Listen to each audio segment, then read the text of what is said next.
Welcome to Canada's most irreverent talk show. This is the Andrew Lawton Show, brought to you by True North. Hello, everyone. Welcome to another edition of the Andrew Lawton Show here on True North. It is Friday, May 26, 2023. I am, if you've been following True North's coverage in Alberta right now, I mean, not right now when I'm recording this, but right now when you're watching this, covering the home stretch of the Alberta provincial election. So we thought we'd do something a little bit differently because we were pre-recording and really delve into a bigger picture issue that I think matters a lot to people in Canada, especially who are consumers of this show and know very well the perils of the mainstream media. But just to give it a bit of a setup here and some context, you may have seen in the course of the National Citizens Inquiry a testimony from one woman, a former employee of where I used to work, Global News, who spoke about the mainstream media pushing an agenda. Take a look. We do things like on the 5 o'clock news where we would just say, and sadly, another business has shut down due to COVID. And we were not actually holding anyone to account saying, is what we're doing fair?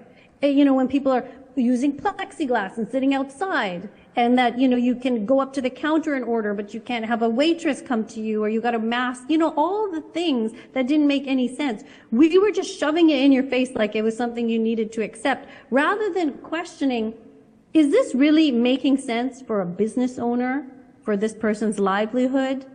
You know, we never stood up for the people. We just, as far as I'm concerned, shoved propaganda in your face. That woman is Anita Krishna, whose outspoken criticism of the COVID era and the COVID regime ultimately cost her her job in the control room at Global News. And then she had a very powerful and I think very impactful testimony before the National Citizens Inquiry last week, and joins us now to expand on that and perhaps delve even further into it. Anita Krishna, it's wonderful to talk to you. Thanks so much for coming on today. Well, thank you. Thanks for inviting me. Now, you and I were just chatting a little bit before the show began, and I've mentioned it to my audience, but just so everyone's on the same page, I used to work for that very same company. I did a talk radio show for Chorus, which ended up merging with Global, and the fact that my show was canceled, I think, says a fair bit about the relationship near the end of it. It's also the company that Danielle Smith ultimately walked away from, having increasing issues with the micromanaging of what she was allowed to talk about on her show. And you and I, though, were in very different cases because you weren't even on camera at Global. You weren't even being punished for things you said on air. So what happened? That's a very good point. I mean, I've said this many times in other podcasts. I was a technician. I'm a technical director. I press the buttons and make the newscast happen. And I was just questioning why we were not reporting such basic things to the public, as I've said many times before. But in no way, shape, or form was I airing this stuff. I mean, I was not broadcasting my own material. Well, something happened later, which I could talk about. But at the time, I was just asking questions. Like, we are missing pieces of the COVID narrative. Why are we only telling this one side of the story? So it is... What do you do in journalism? You ask questions. That's the whole foundation of journalism, is to present both sides. And it was quite clear we were not doing that. And I was just asking questions. That's it.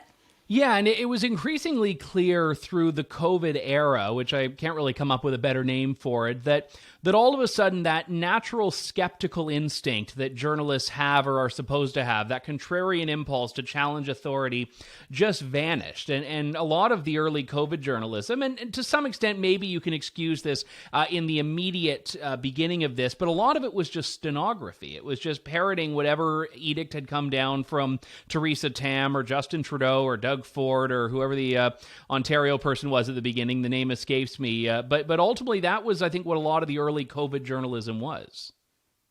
Well, a great deal of it you could probably argue is parroting, right? With any story. So like if the newsroom is going with a certain angle on a car accident or something, if they say 5 injured and it was caused by a drunk driver, then as all the other newscasts go along, then that's what we report. If we get some information in the newsroom that actually, it wasn't a drunk driver. It was something else caused the accident. Then we would update that information. So there is a degree of parroting because you do go with what the general consensus is.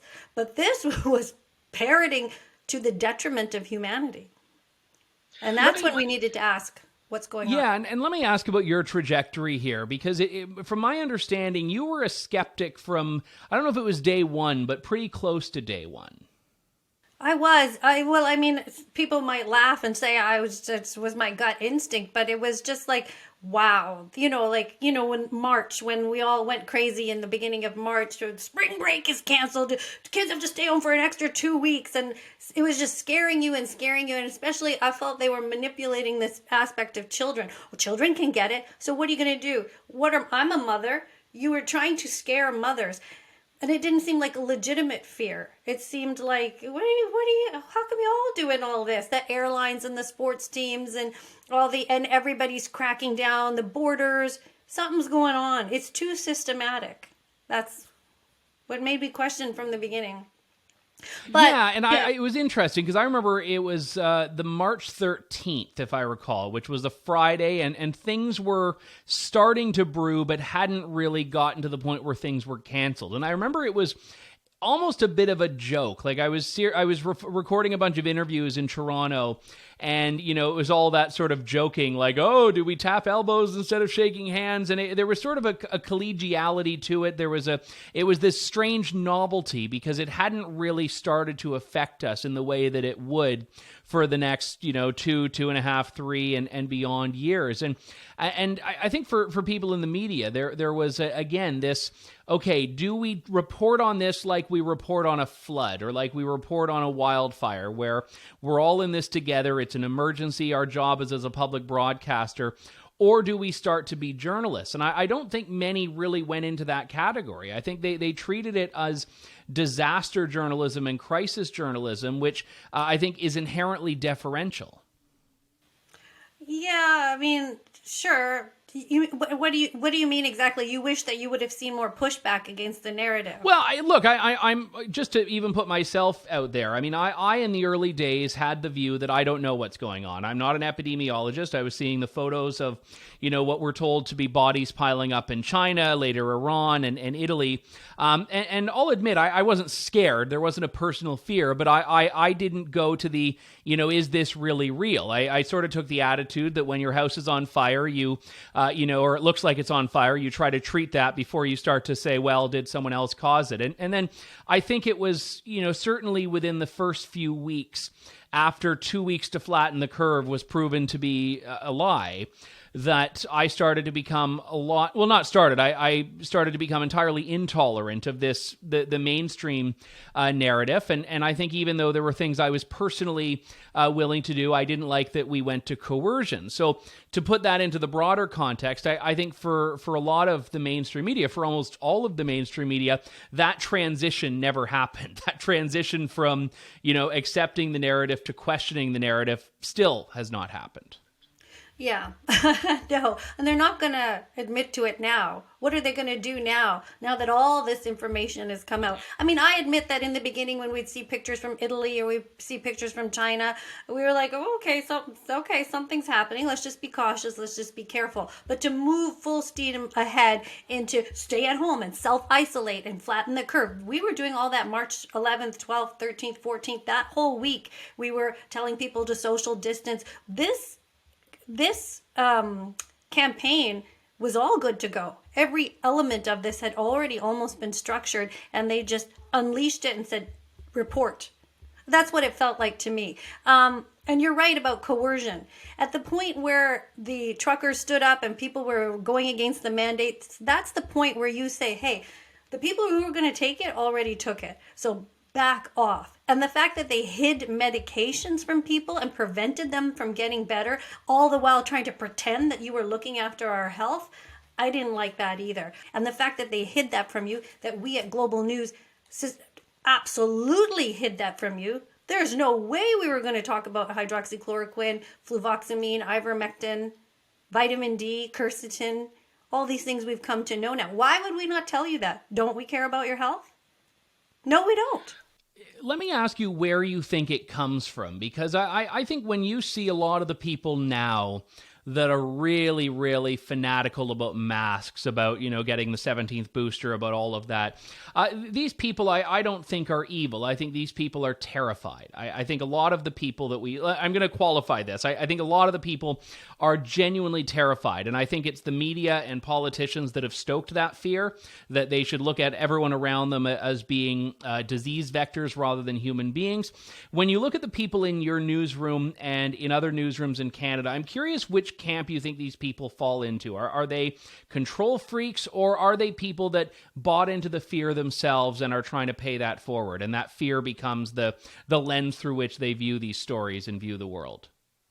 I think so. I think you've touched on something there. It's not to say that everybody's evil and conspiring, right? So when people say, oh, you got all that liberal money, well, we didn't get the money. Like, we're just the minions that work in the newsroom. Nobody's handing us a check. That is from above. Somebody's subsidies, kickbacks, tax breaks, or something else is happening there. So people sometimes would say, oh, well, you got a check and that's why you reported that way. No, they didn't. Actually, they didn't. It is what you believe, right? Like, are you really going to believe that you're part of a system of something that's harming people? So when you put your little provincial health officer on the air and she's telling you to do all these things to stay safe, you're probably likely to believe it, because it's incomprehensible to believe that there could be a narrative. It's hard to believe. So I do get that. So a lot of people were just probably like, I guess we have to do this to keep safe. But the thing is, you're not allowed to do that when you're a journalist. When you're a journalist, if you hear about a botched investigation at the Wuhan laboratory, and one of the guys involved in the investigation, Peter Daszak, actually works at the lab with Eco Health Alliance, but he's part of the WHO investigation, then you see an article that comes out and says, nothing, lab leak unlikely. You have to question that. That is your job. We don't work in a drugstore, or we don't work in a plumbing company or something like that, where we're allowed to shrug our shoulders and go, well, we don't really know. It is our job to tell the public the truth. So when you hide that truth, you are doing a disservice to the public. All of a sudden, you are not news anymore. What are you? You are a tool for misinformation. Did your skepticism of the mainstream media begin with COVID, or was this already brewing in you and your experience before we got to March 2020? I have to say, I'm not any smarter than anyone else. Like, I didn't really think anything. I think I feel a little bit like Tucker Carlson. You went in and just pushed the buttons, and that was the job. I just went there and did the things. And whenever I saw there was a fire, a mudslide, or a boat overturned, or whatever, a shooting, we would go out there and try to news gather as normal, and then I'd put it on the air. I never thought we were lying, and I don't think people there thought they were. It's that there's another element to what's going on in the world that we're only just sort of realizing, that perhaps there are criminals maybe running things, feeding us information that we didn't really think about before. Like, I remember working through the anthrax scare and working through all that kind of stuff. And then when you kind of look a little bit deeper as to who might be behind those things, it's terrifying. It is actually terrifying. I did want to say one thing.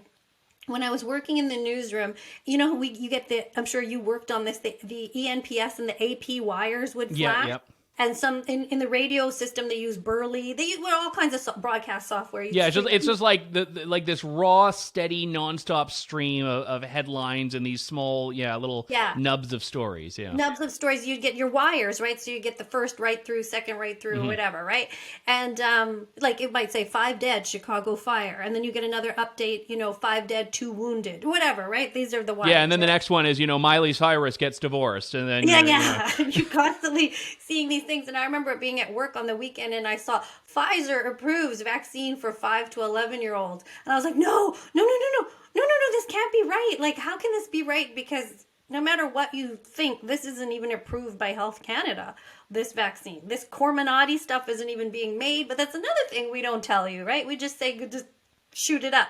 But anyway, when I saw that for children, as you know, I just don't want people to mess with children and pregnant women. Those are my two things, right? Like, they can't make the decisions for themselves. And I was like, how can this be? How can this be? And I was starting to say in the newsroom to people, how can this be approved, right? And then it's on the wire, so you look like a crazy person. But I just only recently found out the AP wires obviously are Reuters' own AP, and then the Rothschild family owns Reuters. So I don't know, is this information coming from top down and it's meant to make us report what they want us to?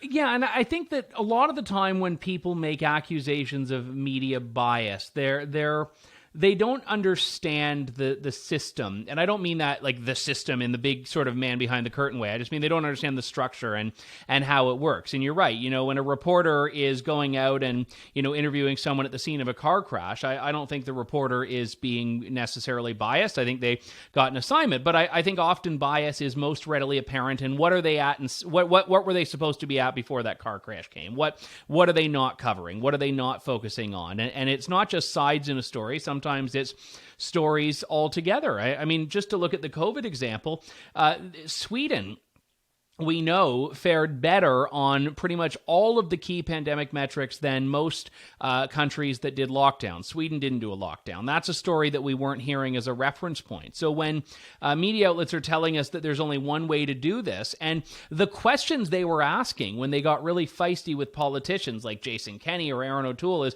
why are you not supporting lockdowns? Why are you not supporting vaccine mandates? Why, like the media was really going in and saying, why are you not doing X, Y, Z, as though that's the benchmark by which all these politicians should be acting. And again, I don't think that individual people were being fed a script that came down from, like, you know, Klaus Schwab or Bill Gates, you know, that filters down to, you know, the local reporter in Peterborough. But I do believe that journalism is increasingly attracting a certain type of person.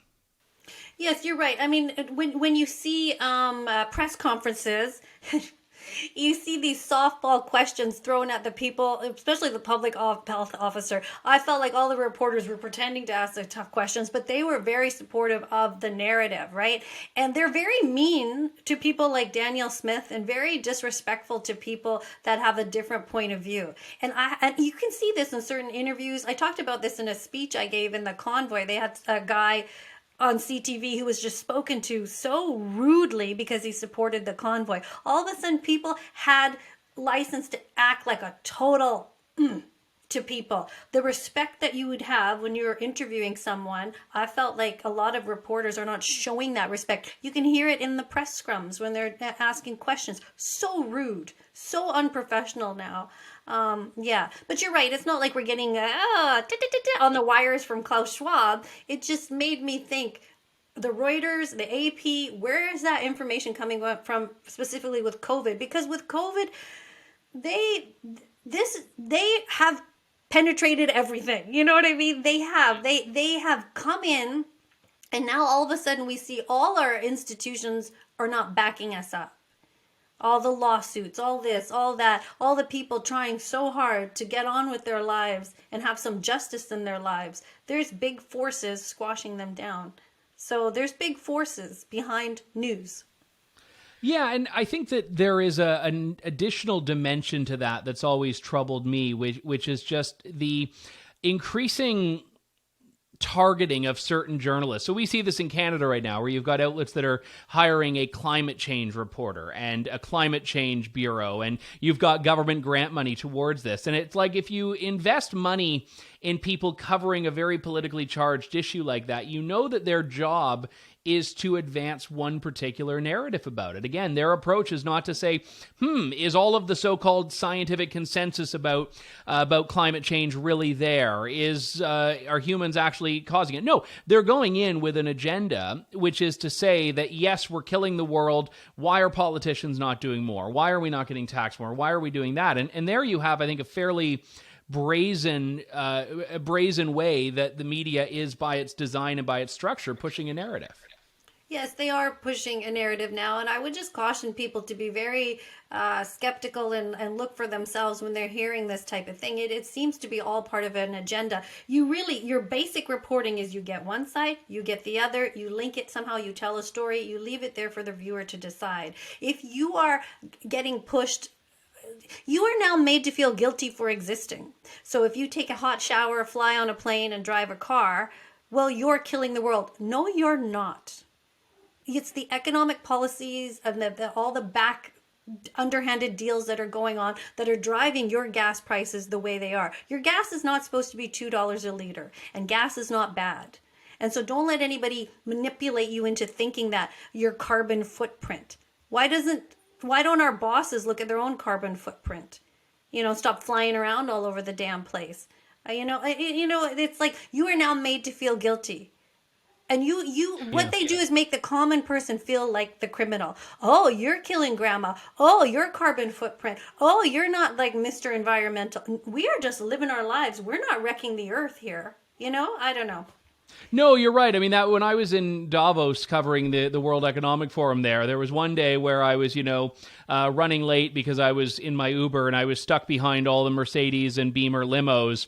And then I finally get to Davos just in time for the session on why we all need to use electric cars and watch our carbon footprint. And I'm like, well, hang on. Why was I stuck in traffic of all you guys getting here with this? Just to talk about kind of the reckoning of this for a moment. You mentioned something in your Substack this week that I wanted to ask you about. You say, I wanted to say at this point, if you are still walking around clueless as to the harms that have been done in society, my sympathy for you has run out. And that actually I found quite striking, because I've always taken the view, or tried to take the view, that, it's better to show up late to the party than to not come at all. And for example, Rupa Subramanya, a colleague of mine at True North, was a supporter of vaccine mandates in August of 2021. But by February of 2022, she was one of the leading voices talking about the harms of vaccine mandates and covering the trucker convoy. And there are other people as well that, might have bought into the panic early on and eventually came around. So when did your sympathy end? And I'm putting you on the spot by plucking out one quote, and I think it's a fair enough position, but when did that end? When do you think you no longer have an excuse to have been in the dark?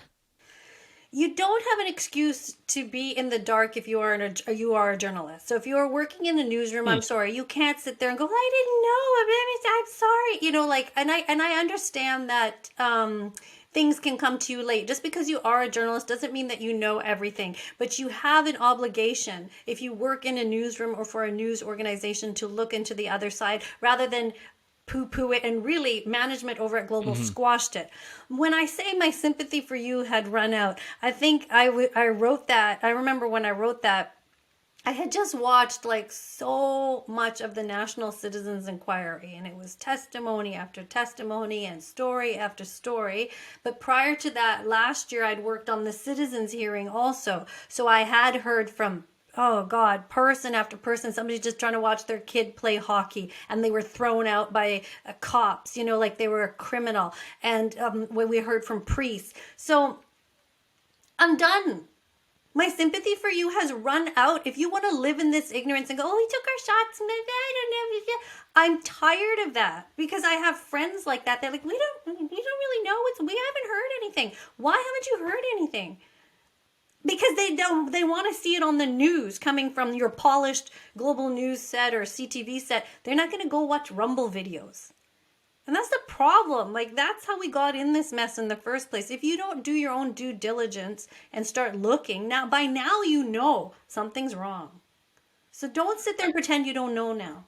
Yeah, and I think that you are right about that, and that's been my fear with the National Citizens Inquiry. I think a lot of the testimony that we've heard has been incredibly evocative. It's been incredibly heartfelt. But, in my view, from an independent media perspective, these stories we've already been telling. We've already been paying attention, so this isn't new information for a lot of us, and the people that it is new information for are not the ones watching it. They're not the ones who are going to read the report, because it isn't coming from, the so-called official channels, capital M, capital S, capital M.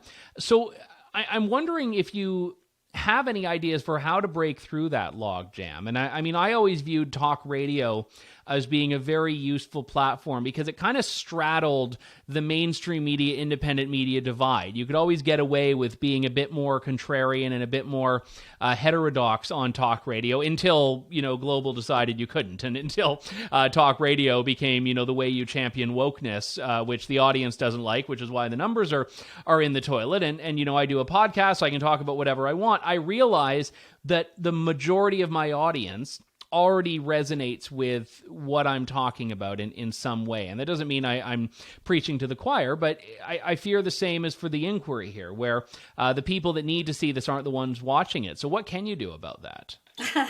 That's the question of the century, isn't it? That the people who are watching the National Citizens Inquiry and reading True North and listening to all your podcasts, and people who even listen to me are people interested.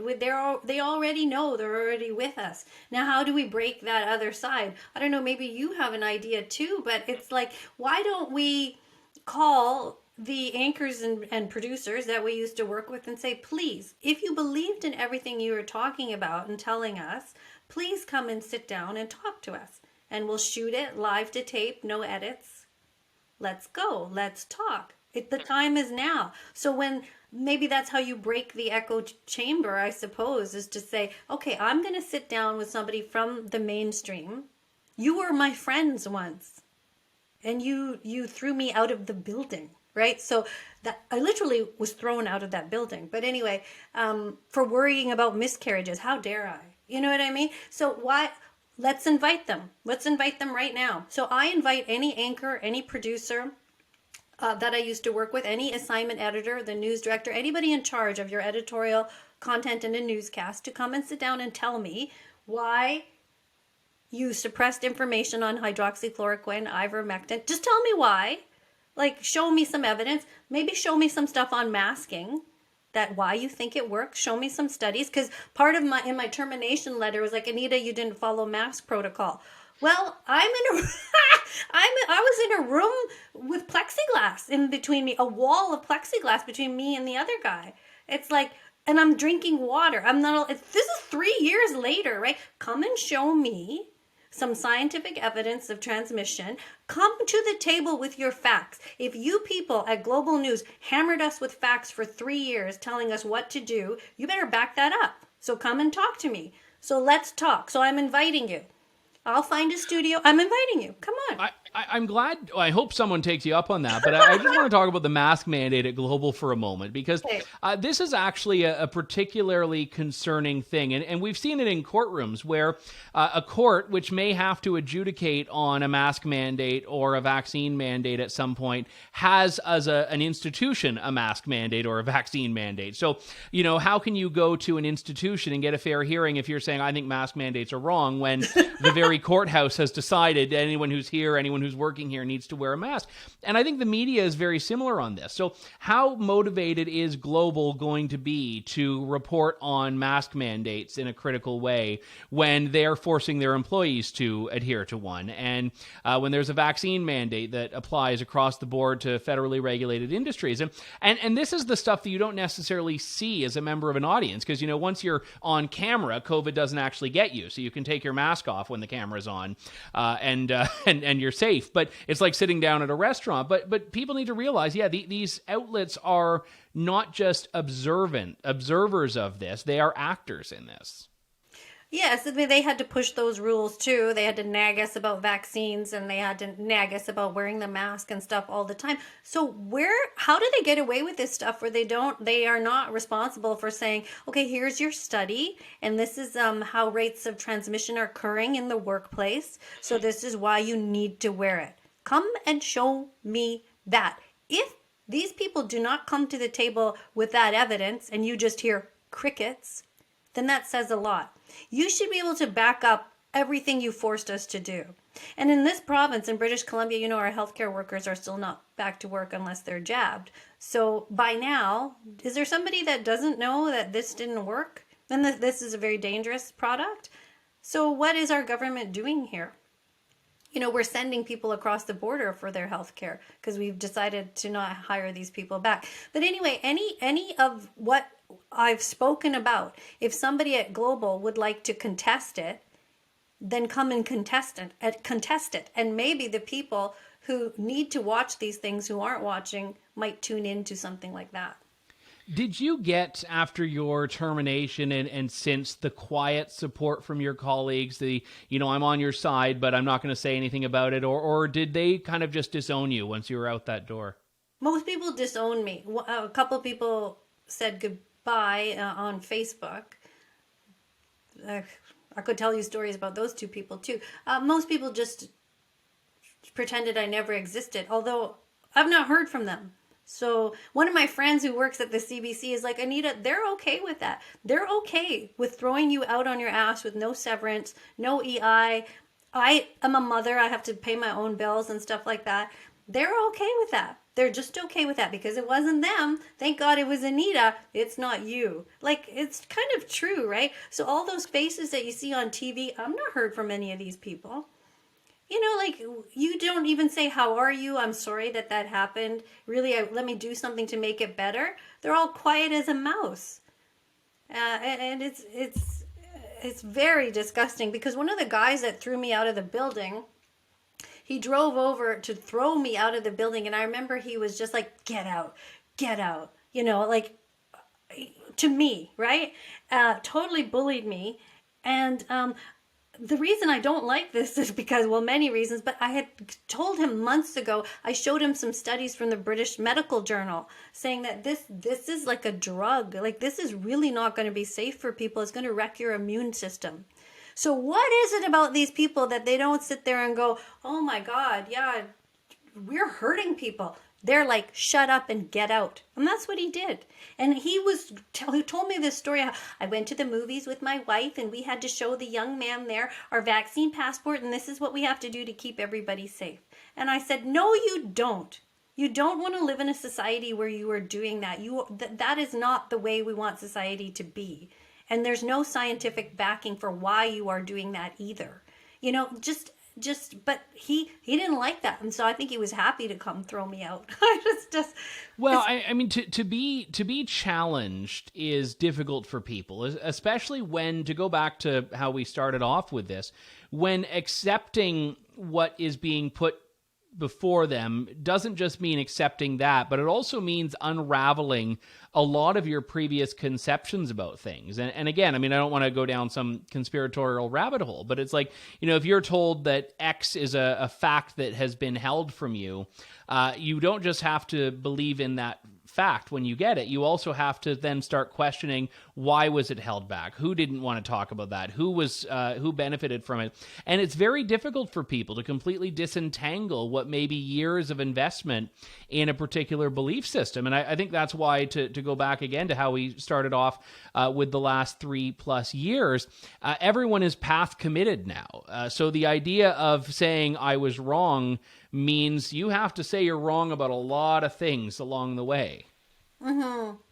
And it's too hard. I don't think and the consequences are too great for them to sit there and go, we really screwed up about this medication and the children and the masking and the distancing and the shutting down of businesses and how kids have developmental problems because they've been watching like little toddlers. Oh, sorry. What are they going to say now? Sorry we did that. We were worried about your health. It's too much for them. Well, I would encourage people to go and check out Anita Krishna's testimony before the National Citizens Inquiry. You can also catch her show on YouTube while it lasts, and Rumble when it eventually gets vaporized for being a little too honest by YouTube. I'm even worried about this one now. You've said all the words that trigger the algorithm, so we'll see. I know. That's why I'm trying to have like a life on YouTube, but it's very hard. So I just go to Rumble and we'll see what happens with Rumble. But you can find me on Rumble too. So yeah. All right. Well, Anita Krishna, thank you for taking the stand that you did and for coming on with us today. It's great to talk to you. Thank you for having me. Thank you so much, Andrew. Have a lovely day.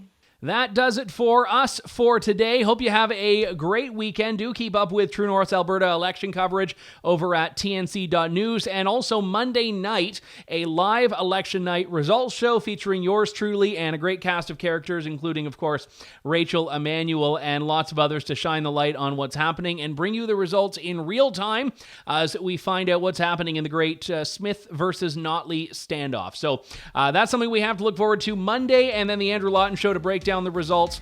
Hopefully we'll be able to do a show Tuesday. I'm still trying to sort out some logistics and travel arrangements there. But all that aside, have a great weekend, everyone. Thank you, God bless, and good day to you all. Thanks for listening to The Andrew Lawton Show. Support the program by donating to True North at www.tnc.news.